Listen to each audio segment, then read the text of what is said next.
Jadi Nang, yang saya mau tanyakan di sini, apakah ada misi di gereja ini? Kalau ada, seperti apa misi tersebut? Jadi misi di gereja HKBP Situ Menghagin Saran ini mengikuti visi dan misi HKBP itu yang menjadi berkat dari pasu-pasu Tuhum Madiam.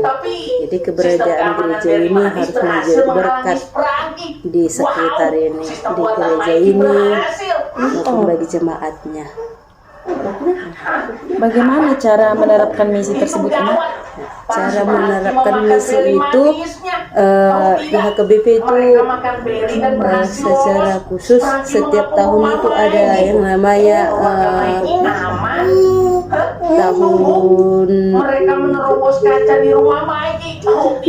tahun sekarang namanya tahun transformasi. Transformasi di mana gereja HKBP harus bisa bertransformasi, berubah. Itu yang diangkat dari Roma 12 ayat 12 ya. Berubahlah oleh pembaharuan budimu itu, jangan menjadi sama dengan dunia. Roma 12 ayat 1 sama 2 ya. Jadi dalam rangka tahun gerejawinya namanya, tahun gerejawi setiap tahun di HKBP itu ada. Dan setiap tahun itu berubah-ubah, berbeda. Sekarang tahun transformasi.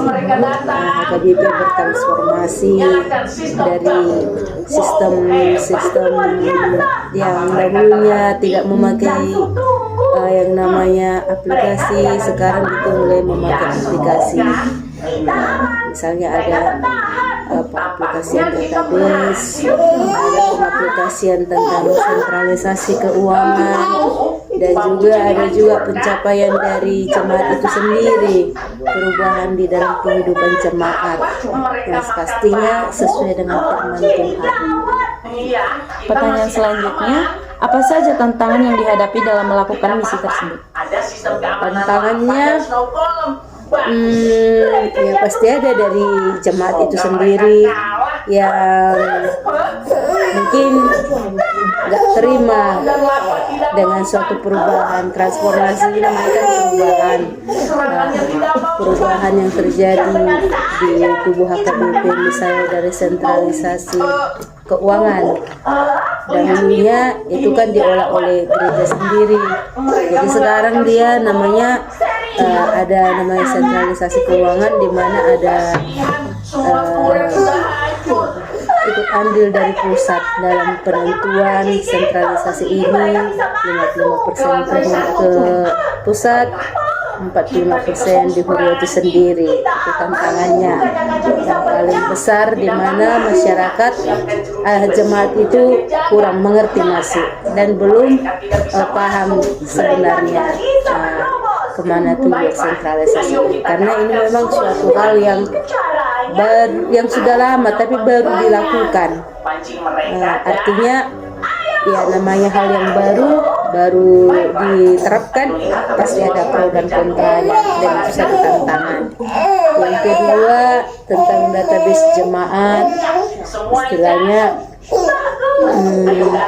di mana HKBP memakai aplikasi. Kalau database jemaat ini nanti sudah terpilih lahir tanggal berapa, mereka bisa melihat misalnya terdidi tanggal berapa, kedua tanggal berapa, menikah tanggal berapa, itu secara online. Di situ tantangannya yang paling susah yaitu jemaat tidak peka, susah memberikan data-datanya. Seolah-olah kalau dikasih data kayaknya ada istilah yang itu apa, berguna apa enggak. Padahal itu sangat berguna untuk menentukan, dan juga untuk kemajuan jemaat itu sendiri, mengetahui sejauh mana, seberapa banyak warga jemaat HKBP sebenarnya. Baru ya dari segi transformasi kehidupan jemaat itu sendiri, bagaimana jadi berkat lah namanya kan, di tengah-tengah keluarga, mengikuti program-program gereja. Tidak semua memberikan hatinya, tidak semua mau ikut.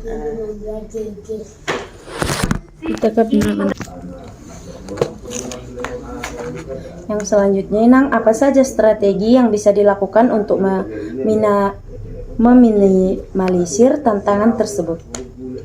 Strateginya, yang pertama ya melakukan istilahnya perjumpaan, mengunjungi mereka secara langsung, baru menjelaskan kepada mereka secara terperinci. Ya, artinya mengkomunikasikan supaya tidak ada miskomunikasi, semangat dengan pelayan. Untuk kesinergian antara pelayan juga semakin ditingkatkan. Bagaimana dengan pencapaian misi tersebut ini? Pencapaian misi sampai saat ini ya ada sebenarnya itu sekitar, walau ada tantangan tapi sekitar 50-60% itu ada pencapaiannya. Ya walau jemaat susah mengasih data-datanya karena langsung turun tangan, langsung turun kepada jemaat melalui simtua, menyapa, menegur dan juga mengingatkan. Akhirnya